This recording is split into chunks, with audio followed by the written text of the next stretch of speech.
mother, Clarice, and her grandfather, Roberto Benzan, a distillery owned and operated not by the children of Spanish colonials, but by a black family, where every pair of hands that worked to make the rum, from cutting the sugarcane to preparing the spirits for shipment, was entitled to a share of the profits.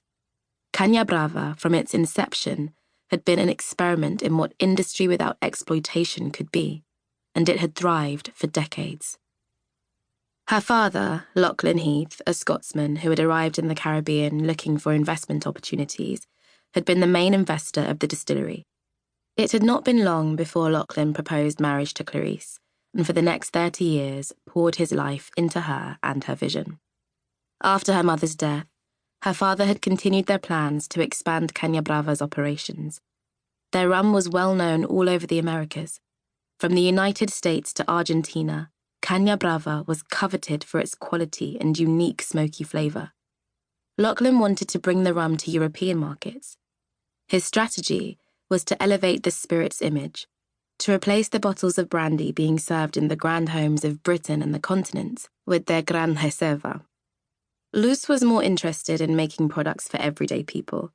Her father loved the hands-on operations, being in the distillery with the workers. Luz preferred to think of new ideas. Where he'd wanted to focus on selling their rum to the higher echelons of society, Luz believed the key to future success was to enlist the lifeblood of commerce, women merchants. The modern woman had ideas and preferences of her own, and that were distinct from men's, and Luz saw the potential in focusing on them as a market.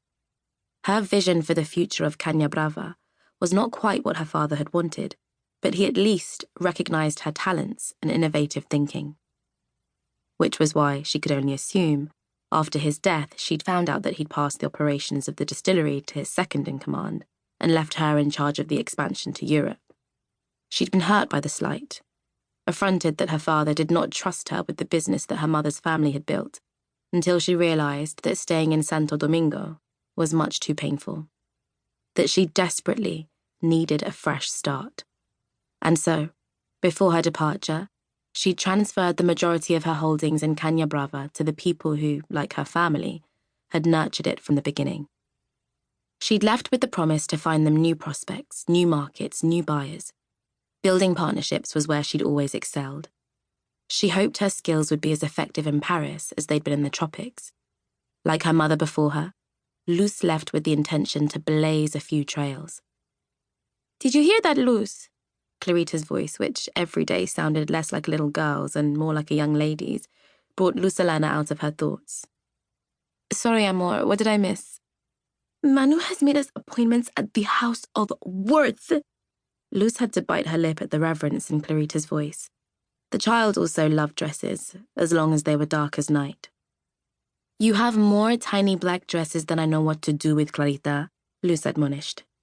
She'd been complacent in indulging her sister's penchant for gloomy clothing for months after their mourning period had ended, but she would put her foot down at acquiring more of them. "No more new dresses until you've had a chance to wear the ones Manu bought you in New York," Luz said, to which Clarita responded by making a very unladylike noise. Luz turned her attention to Manuela, who was still focused on her sketch. "More gowns, Manu?" Luz asked, and received a shrug in answer. Luz's friend had wielded permission to come to Paris with the excuse of securing a proper trousseau for her upcoming nuptials. Her betrothed and her parents, who had been waiting for almost 3 years for Manu to set a date, had agreed enthusiastically. So far it seemed Manuela intended to spend the man's money until he regretted ever setting his sights on her. They'd already spent a fortune in New York. It didn't matter. Manuela treated money like air. Something she consumed without any thought, always expecting there would be more when she needed it. Their current accommodations were the perfect example. When Luz enlisted her friends to make the trip to the Universal Exposition, Manuela had written back insisting they travel in one of the new steamships from the French line. This one had been decorated by Jules Allard, the Vanderbilt's personal designer, because only a sea vessel outfitted for the likes of Alice Claypool Vanderbilt herself would do. It wasn't that she objected to fine things. On the contrary, she quite liked the tea room they were sitting in now. The pale blue and green damask drapes, the ornate Aubusson carpets, and the velvet-covered armchairs, built, if not for comfort, certainly for broadcasting opulence.